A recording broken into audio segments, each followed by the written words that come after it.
It's been unusually warm in the UK, where I live, in the last few days or weeks, and it's built up the heat in the house, and it's become unpleasant to work in here. And as a result, I've been looking for solutions to try and cool myself down. Obviously, I've got fans and things, but I just want to mention something. Whenever I mention it's warm in the UK, or anyone mentions it's warm in the UK, you'll get somebody pipe up from the US and say, it's 5 times as warm here, it's like 200 degrees or whatever. Yeah, but they type in that in a nice air-conditioned room. They don't realise that here in the UK, 95% plus of households don't have air conditioning. And usually these warm temperatures just last for a few days of the year, so it kind of comes and goes. But anyway, I was sitting here, sweating to death, thinking, it'd be nice if I could be a little bit cooler, just a little bit, you know, just for a few days. And I was watching the Olympics, and one of the coaches there in the background, he had a neck fan on.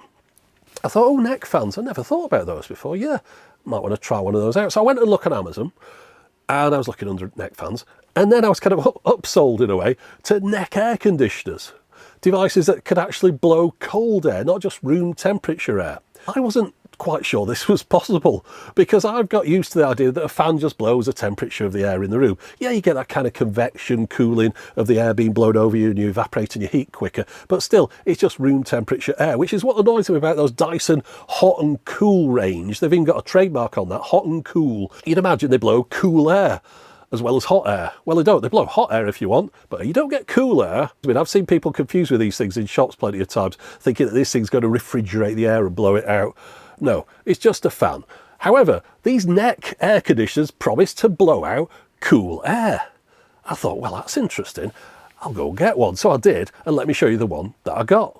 The brand is Ranvoo. The product is the Aice Lite, the latest model in their range. You can see from the production date, this one was manufactured very recently. Now, for a second, I thought they'd made a typo on the word Ace, and then I saw the portmanteau between Ace and Ice. Anyway, inside the box, you'll find a USB-C charging lead, and then, of course, the neck-worn air conditioner. Now, it does feel surprisingly substantial and well-constructed. It's hinged in the middle, and on one side it has a digital display, and above that there are 3 buttons which control all the functions of the device. Now, there's also an app which connects up via Bluetooth. Now, I don't know what's with the low ratings on here. It's worked flawlessly for me. Of course, the first thing I had to do once I got the app connected up was to update the firmware, but after that you've then got a choice of activating all the features from the app or from the physical buttons on the device itself. Of course, you can't see the display while you're wearing this, which is why an app makes a lot of sense. Now, the idea of air conditioning just cooling your head and neck might seem a little bit silly. But when you think about it, which part of your body do you tend to try and cool down first? If you get a fan, where do you point it? Do you point it at your knees, or do you point it at your face? I find that if my head starts to overheat, I get really quite incoherent. I can barely string a sentence together. And that's the time where you might want to stick your face in a sink of cold water or get like some kind of ice pack on. So you tend to want to cool your face, and you can cope with the rest of your body feeling a little bit hotter. But if your head gets too hot, yeah, things start to get a little bit weird, or at least they do in my experience. Now, how does this thing work? Well, I think a lot of the technology that's in here has been borrowed from CPU cooling. I think this wouldn't have existed if we hadn't been cooling down CPUs for the last few decades. And that technology has worked into this with cool fans and blades that evaporate the heat, all that kind of stuff. So on the back here, we've got the intakes. So the air is brought in through the back here. It then pulls itself round through here with quiet fans in the back and draws it over metal fins. And the parts that go cool on this, inside here, there's a plate either side, and those go really very cold. That's the most cooling section of this I've found.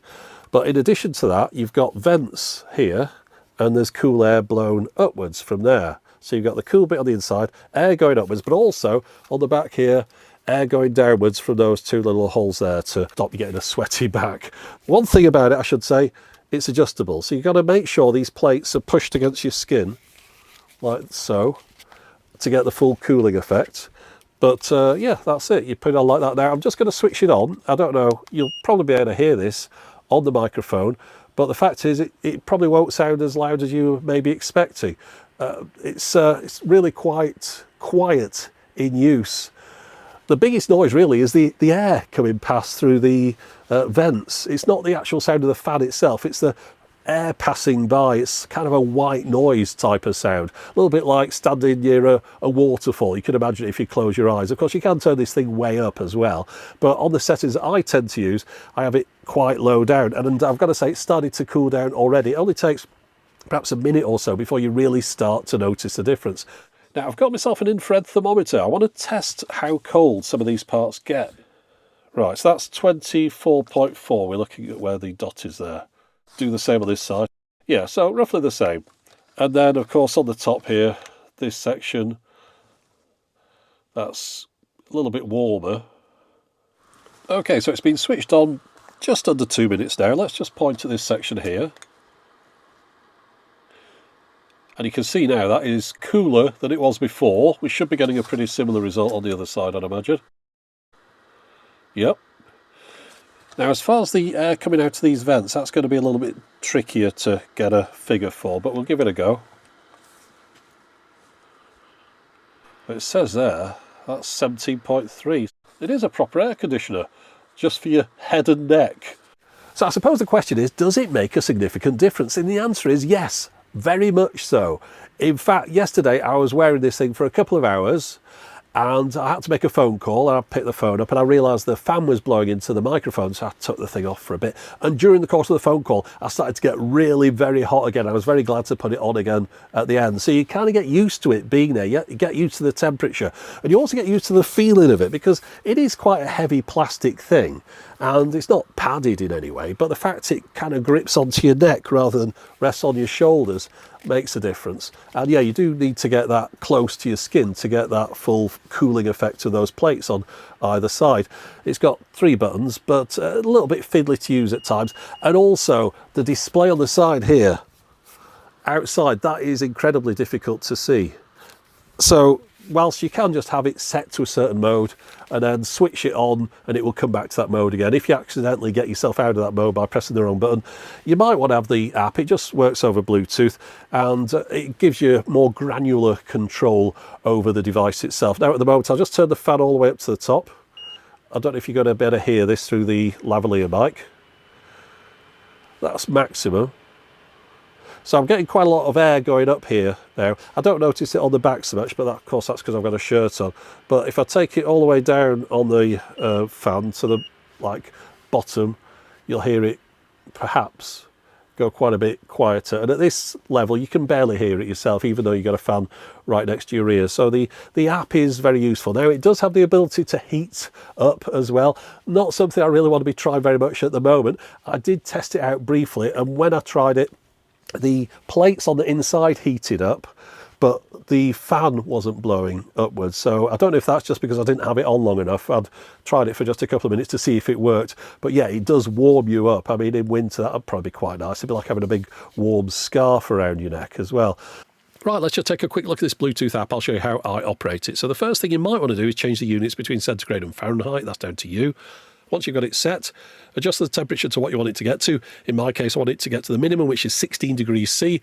The next thing I want to do, I want it to sound quiet when I'm wearing it. So I'll press the silent button at the bottom left. That reduces down the speed of the fan. But also, beyond that, then you can also reduce down the speed of the fan in the middle here. So I put it around about 1/3 of the way up. So it's nice and quiet at this point, but still cooling me down. Next, I just press that AI button at the bottom there. Ridiculous having an AI button, but it's just using a buzzword. It means auto. It's like having auto on your car's air conditioning system. You press the auto button, it just tries to keep it at the temperature that you've set it to. And that's it. That's all I need to do with this thing. Of course, when you're cooling something down, you're taking the warmth out of the air and you're sending it off somewhere else. So a normal air conditioning unit, say one of those portable devices with a tube out the window, you're taking the warmth out of the air in the room and you're blowing that outside, and that's how you're cooling the room down. Well, if you had a standalone fan without that tube on it, of course, it's just going to be cooling at the front and warming at the back, and the room's going to stay the same temperature. So how does this work? Well, we've got the exhaust ports on either side. So I'm getting cooled down, but there's warm air blowing out of these sides here. Now, it's not really fast. If you put your hand just about there, you can sometimes feel it on the settings that I tend to use, but you can turn this thing way up and you'll be able to feel it about that far apart. So yeah, if you're wearing one of these, you're blowing warm air out the sides, which is all right if you're outside or something. But say if you were sat on a train and you were next to somebody and you had it turned all the way up, the person next to you is getting warm air blown on them in an already warm train carriage. So that might not go down so well. Now, remember earlier on when I was testing it with a thermometer, the cool air coming out of the top, that was 17.5 degrees centigrade. Well, at the same time, the expelled warm air from the sides, that was coming out at almost 37 degrees C, and that's 98.4 degrees Fahrenheit. Now, as far as battery life goes, I think they quote 3 to 20 odd hours or something, but forget the top end.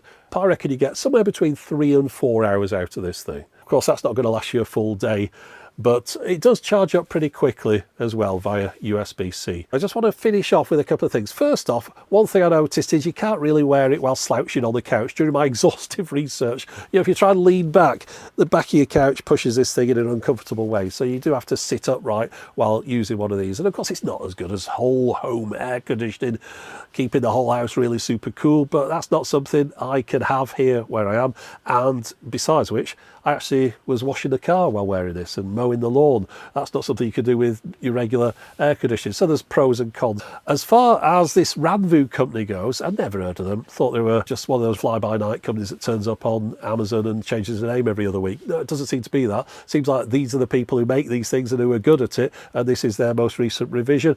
It cost me £150 on Amazon, approximately. It's not a cheap thing. You know, you get what you pay for, and it does work really well. I'm surprised at how well it works. I thought this was just a nonsense product, a silly thing that wasn't going to work. But then when I started seeing the reviews before I bought it, I thought, this looks like it really does work, and it does. And I'm not here to sell these things to you. I'm just showing you something I bought. I'm not sponsored. I bought this for myself.